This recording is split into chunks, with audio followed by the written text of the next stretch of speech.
बृहस्पतिवार व्रत कथा। ओम नमो भगवते वासुदेवाय। प्यारे भक्तों, आज मैं आपको बृहस्पतिवार की व्रत कथा सुनाती हूँ। प्राचीन समय की बात है। भारत में एक राजा राज्य करता था। वह बड़ा प्रतापी तथा दानी था।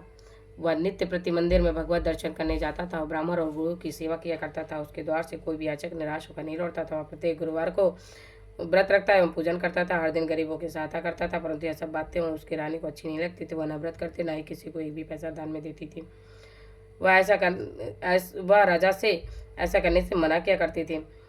एक समय की बात है कि राजा आज शिकार खेलने वन को चले गए। घर पर रानी और दासी थे। उस समय गुरु बृहस्पति साधु का रूप धारण कर राजा के दरवाजे पर भिक्षा मांगने आए। साधु ने रानी से भिक्षा मांगी तो कहने लगी, हे साधु महाराज, मैं इस दान पुण्य से तंग आ गई हूँ। इस कार्य के लिए तो मेरे पतिदेव बहुत हैं। अब आप ऐसी कृपा करें कि सारा धन नष्ट हो जाए तथा मैं आराम से रह सकूं। साधु रूपी बृहस्पति देव ने कहा, हे देवी, तुम बड़ी विचित्र हो।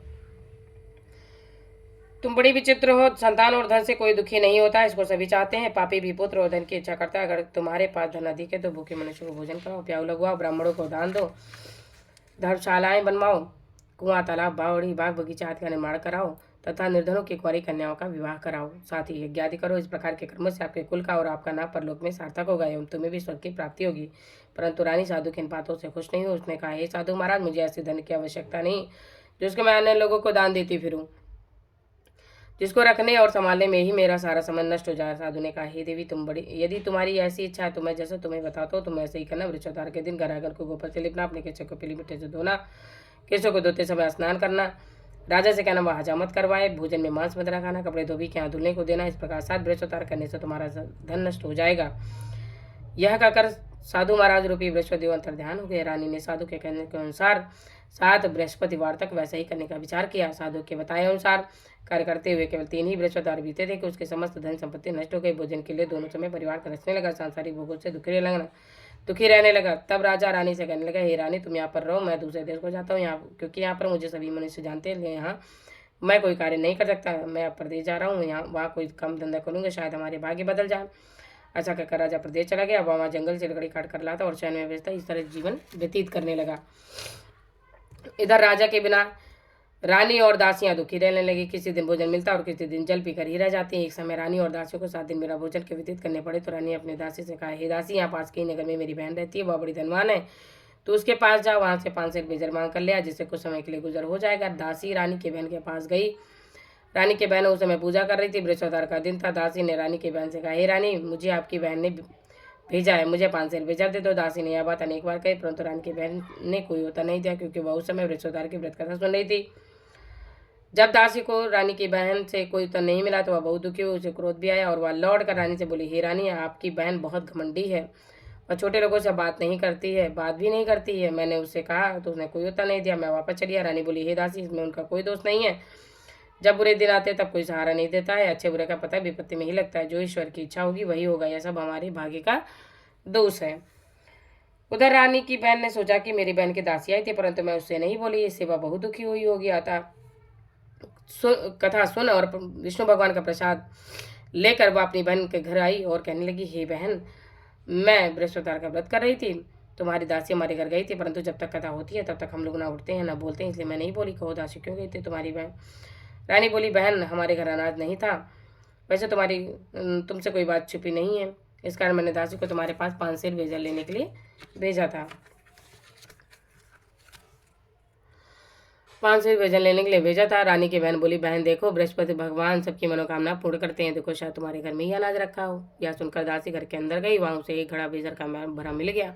उसे बड़ी हैरानी हुई, क्योंकि उसने एक एक बर्तन देख लिया था। उसने बाहर आकर रानी को बताया।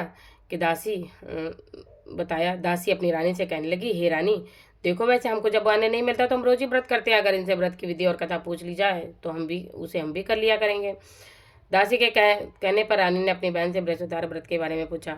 उसकी बहन ने बताया, हे रानी बहन, बृहस्पतिवार के व्रत में सूर्योदय से पूर्व उठकर स्नान करके विष्णु भगवान का व्रत करना चाहिए, लेकिन उस दिन से नहीं धोना चाहिए। बृहस्पतिवार के व्रत में चने की दाल और मुनक्कों से विष्णु भगवान का केले के वृक्ष के जड़ में पूजन करे तथा दीपक जलाएं। उस दिन एक ही समय भोजन करे। भोजन पीले खाद्य पदार्थ का करें तथा कथा सुने। इस प्रकार करने से गुरु भगवान प्रसन्न होते हैं, अन्नपुत्र धन देते हैं, मनोकामना पूर्ण करते हैं। इस तरह व्रत और पूजन की विधि बताकर रानी की बहन अपने घर लौट गई।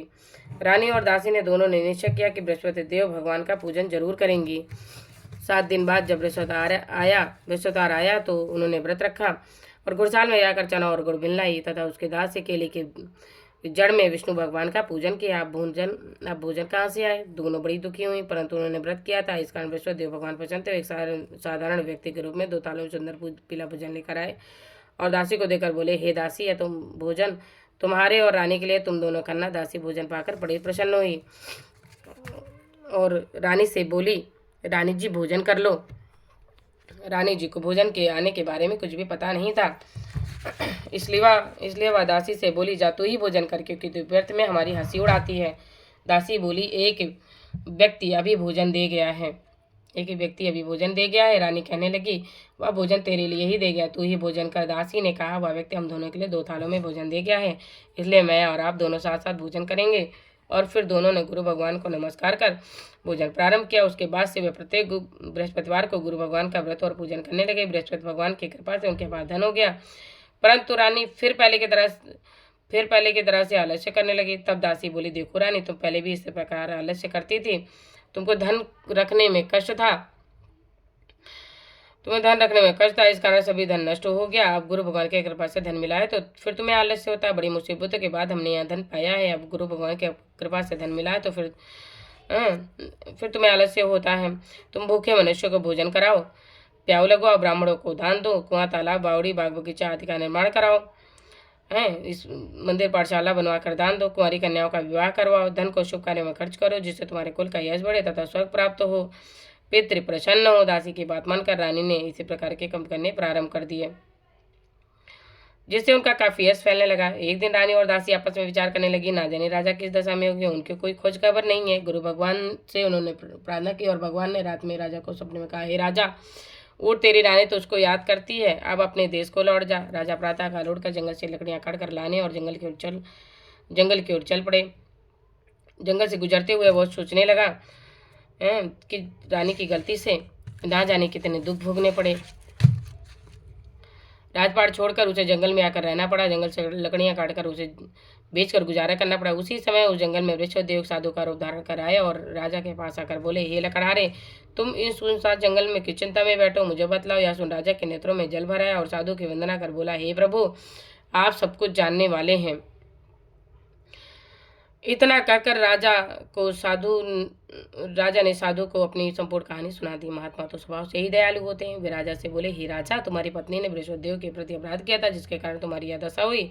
अब तुम किसी बात की चिंता मत करो, भगवान तुम्हें पहले से अधिक धन देंगे। देखो, तुम्हारी पत्नी ने बृहस्पतिवार का व्रत करना प्रारंभ कर दिया है। अब तुम भी बृहस्पतिवार का व्रत करके चने की दाल और गुड़ जल के लोटे में डालकर केले का पूजन करो, फिर कथा कहो और सुनो, भगवान तुम्हारी सभी मनोकामनाओं को पूर्ण करेंगे। साधु को प्रसन्न देखकर राजा बोला, हे प्रभु, लकड़ी बेचकर मुझे इतना पैसा नहीं बचता कि मैं भोजन करने के उपरांत कुछ बचा सकूं। मैंने रात में अपनी रानी को व्याकुल देखा, मेरे पास कोई भी साधन नहीं जिससे उसका समाचार जान सकूं। फिर मैं बृहस्पति देव की कौन सी कहानी कहूँ या सुनूं, मुझको तो कुछ भी मालूम नहीं है। साधु ने कहा, हे राजा, तुम किसी बात की चिंता मत करो, बृहस्पतिवार के दिन तुम रोजाना की तरह लकड़ियां लेकर शहर को जाओ, तुम्हें रोज से दुगना धन प्राप्त होगा, जिससे तुम भली भांति भोजन कर लोगे तथा बृहस्पति देव के पूजा का सामान भी आ जाएगा। बृहस्पति देव की कथा इस प्रकार है। बोलो बृहस्पति भगवान की जय, बोलो विष्णु भगवान की जय।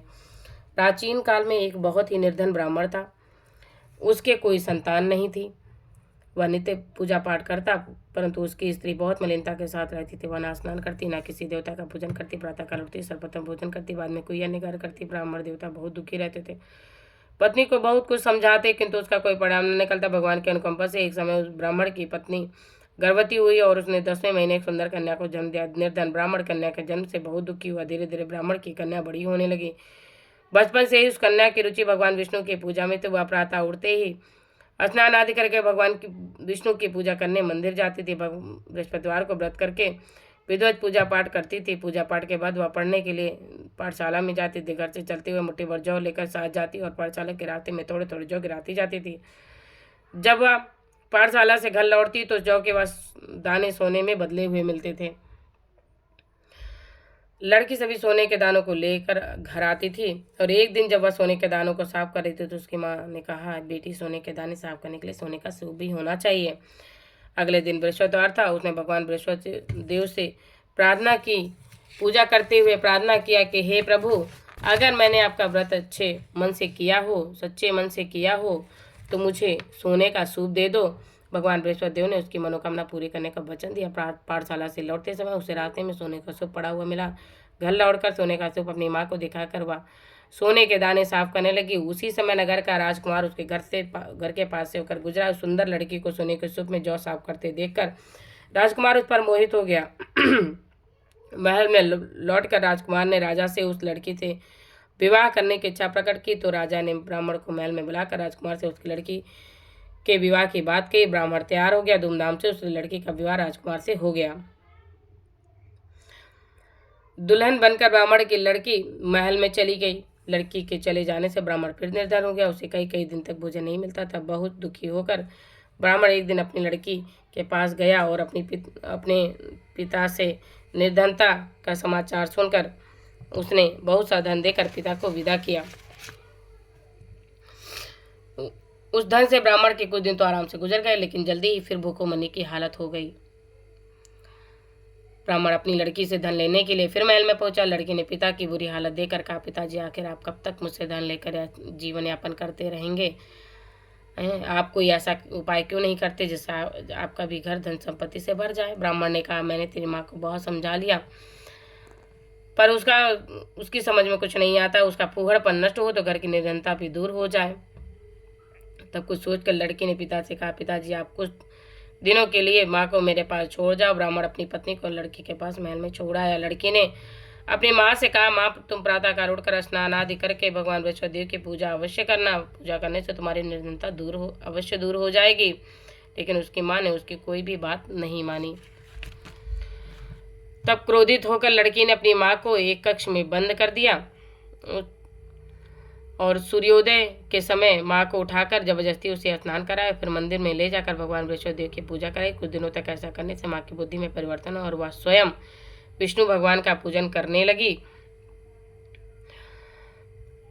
और भगवान बृहस्पतिवार का व्रत रखने लगी। उसके व्रत रखने से ब्राह्मण के घर में भगवान विष्णु की अनुकंपा से धन की वर्षा होने लगे। दोनों पति पत्नी धन संपत्ति पाकर आनंद पूर्वक जीवन यापन करते हुए विष्णु धाम को चले गए। लकड़हारा बने राजा ने उन साधु से भगवान विष्णुदेव की यह कथा सुनकर बृहस्पतिवार का व्रत करके भगवान विष्णु की पूजा की। उस दिन से उसके सभी क्लेश दूर हुए।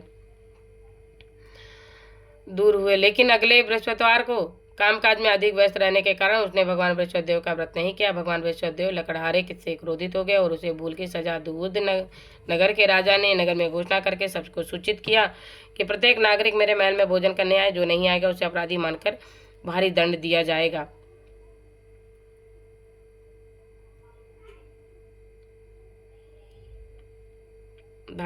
जाएगा। है ना। प्रत्येक लकड़हारा बने राजा ने उस नगर से राजा की घोषणा तो सुनी, लेकिन जंगल से लकड़ी काट कर लाने उन्हें बेचने में देर हो जाने के कारण वह राजा के महल में भोजन करने नहीं जा सका। राजा के सैनिक लकड़हारे को पकड़कर महल में ले गए और राजा ने उसे महल के एक कक्ष में बैठाकर भोजन कराया। उस कक्ष में एक खूंटी पर रानी का सोने का हार लटका हुआ था। लकड़हारा अकेला उस कक्ष में भोजन कर रहा था। तभी उसने एक आश्चर्यजनक घटना घटते देखते ही देखते वह खूंटी हार को निगल गई। थोड़ी देर के बाद राजा ने हार को गायब देखा तो लकड़हारे को कारावास में डलवा दिया। लकड़हारा मन ही मन अपने भाग को कोसने लगा। तभी उसे जंगल में मिले साधु का स्मरण हो आया। थोड़ी देर में भगवान बृहस्पति देव सन्यासी के रूप में उसके सामने प्रकट हुए और कहा, हे लकड़हारे, तुमने भगवान बृहस्पति देव की पूजा नहीं की, इसी कारण यह दुख तुम्हें प्राप्त हुआ है। अब तुम चिंता मत करो। या कष्ट हुआ, लेकिन अब तुम चिंता मत करो। बृहस्पतिवार के दिन कारागार के दरवाजे पर तुम्हें कुछ पैसे पड़े हुए मिलेंगे। उन पैसों से भगवान बृहस्पति देव का व्रत करके उनकी पूजा करो तो तुम्हारे सब दुख नष्ट हो जाएंगे। बृहस्पतिवार के दिन दरवाजे पर पड़े मिले पैसों से चना और गुड़ मंगा कर लकड़हारे ने बृहस्पतिवार की कथा कही तो भगवान बृहस्पति देव ने प्रसन्न होकर उस नगर के राजा को सपने में लकड़हारे को कारागार से मुक्त करने को कहा। सुबह राजा ने अपने कक्ष में आकर देखा तो खूंटी पर रानी का हार टंगा हुआ था। लकड़हारा बना राजा टंगा हुआ था। राजा ने लकड़हारे को मुक्त कर दिया और उसे धन और आभूषण देकर विदा किया। लकड़हारा बना राजा उस नगर से चलकर अपने नगर में पहुंचा तो उस नगर में कुएं, धर्मशाला, बाग बगीचे देखकर बहुत प्रसन्न हुआ। राजा ने किसी से पूछा, कुएं, धर्मशालाएं किसने बनवाई है? सबने उसे बताया, सब रानी और दासी ने बनवाया। राजा महल में पहुंचा तो रानी ने उसका भव्य स्वागत किया। तब राजा ने निश्चय किया कि सप्ताह में एक बार तो सभी बृहस्पतियों का व्रत तथा पूजन करते हैं, परंतु मैं प्रतिदिन व्रत किया करूंगा तथा दिन में 3 बार कथा कहा करूंगा। अब राजा हर समय दुसाले में चने की दाल बांधे रहता तथा दिन में 3 बार बृहस्पतियों की कथा कहता है। कुछ दिनों के बाद राजा को अपनी बहन की याद आई। एक दिन घोड़े पर सवार होकर राजा अपनी बहन से मिलने के लिए चल दिया। अभी राजा नगर के बाहर ही पहुंचा था कि उसने कुछ लोगों को एक शौक को ले जाते हुए देखा। राजा को स्मरण हुआ आया कि आज उसने किसी को बृहस्पतिवार की व्रत कथा नहीं सुनाई है। राजा ने उन लोगों को रोककर कहा, भाइयों, आप शव को ले जाने से पहले मुझसे बृहस्पतिवार की कथा सुन लें। लोगों ने राजा पर क्रोधित होते हुए कहा कि तुम पागल तो नहीं हो गए? लेकिन कुछ बड़े बूढ़े लोगों ने कहा, अच्छा भाई, साथ में चलते चलते तुम अपनी कथा भी सुना लो। राजा ने चलते हुए आदि नाती को वह मुर्दा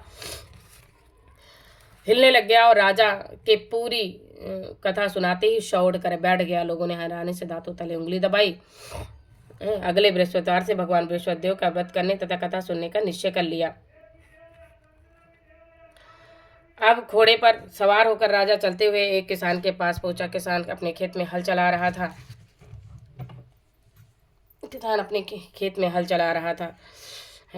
राजा ने कहा, अरे भाई, तुम मुझसे बृहस्पतिवार की कथा सुन लो। किसान झुंझाकर बोला, अरे भाई, देख नहीं रहे, जितनी देर तक तुम्हारी कथा सुनूंगा उतनी देर में तो पूरे खेत में हल चला लूंगा। राजा निराश होकर चलने लगा। तभी किसान के बैल लड़खड़ा कर जमीन पर जा गिरे। किसान के पेट में भी जोरों का दर्द होने लगा। तब किसान की पत्नी जब खाना लेकर आई तो उसने किसान से इस बारे में पूछा। किसान ने घुड़सवार को पूरी कहानी सुनाई। किसान की पत्नी दौड़ते हुए उस राजा के पास पहुंचकर हाथ जोड़कर बोली, भैया, मैं तुम्हारी कथा सुनने को तैयार हूँ। राजा ने उसके साथ खेत पर पहुंचकर बृहस्पतिवार की कथा सुनाई। तभी बैल उड़कर खड़े हो गए। किसान के पेट का दर्द भी तुरंत ठीक हो गया। राजा अपनी बहन के घर पहुंचा तो उसकी बहुत आव भगत हुई। अगले दिन सुबह उठकर राजा ने देखा घर के सभी लोग भोजन कर रहे हैं। किसी भूखे को बृहस्पतिवार की कथा सुनाए बिना राजा भोजन नहीं करता था। उसने बहन से कहा, बहन, क्या घर में कोई ऐसा व्यक्ति है जिसने अभी तक भोजन न किया हो? उसकी बहन ने कहा, भाई, उसकी बहन ने कहा,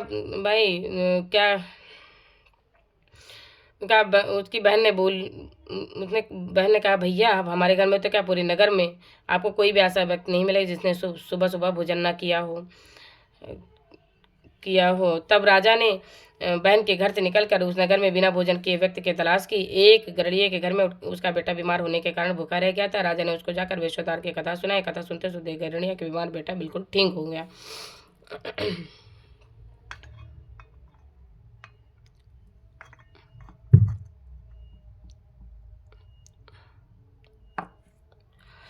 बिल्कुल ठीक सुनाई तो उसका बीमार बेटा बिल्कुल ठीक हो गया था। उसके बाद राजा की बहुत प्रशंसा होने लगी। एक दिन राजा ने अपनी बहन से कहा, बहन, हाँ, हम अपने घर को जाना चाहते हैं, अब तुम भी हमारे साथ चलो, कुछ दिन वहाँ रहकर लौट आना। राजा की बहन अपनी सास से पूछा तो सास ने ताने देते हुए कहा, बहू, मायके जाना तो अकेले जाना, मेरे पोतों को नहीं ले जाना। तुम्हारे भाई की कोई संतान नहीं है, कहीं तुम्हारी भाभी मेरे पोतों पर जादू टोना ना कर दे। दूसरे कक्ष में बहन की सास की बातें सुनकर राजा दुखी मन से अकेला ही अपने नगर को लौट गया।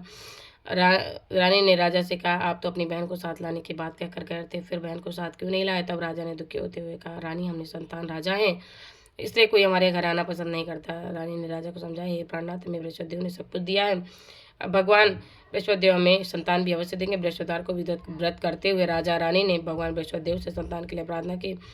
कुछ दिनों के बाद उन्होंने स्वप्न में दर्शन देते हुए कहा कि हे राजन, तेरी मनोकामना अवश्य पूरी होगी। 1 सप्ताह बाद ही रानी गर्भवती हो गई और 10वें महीने रानी ने एक सुंदर पुत्र को जन्म दिया। राजा रानी जीवन प्रयत्न विष्णु भगवान का व्रत करते रहे, बृहस्पति भगवान का व्रत करते रहे और उनके घर में धन की वर्षा होती रही। इस तरह आनंदपूर्वक जीवन यापन करते हुए राजा रानी भगवान बृहस्पतिदेव की अनुकंपा से मोक्ष को प्राप्त करके सीधे वैकुंठ धाम पहुंच गए। बृहस्पतिवार को विधिवत व्रत करके जो स्त्री पुरुष भगवान विष्णु की पूजा करते हैं, भगवान विष्णु उनकी मनोकामना पूरी करते हैं और उनकी सभी इच्छाओं को पूरी करते हैं। बोलो बृहस्पति भगवान की जय, बोलो विष्णु भगवान की जय।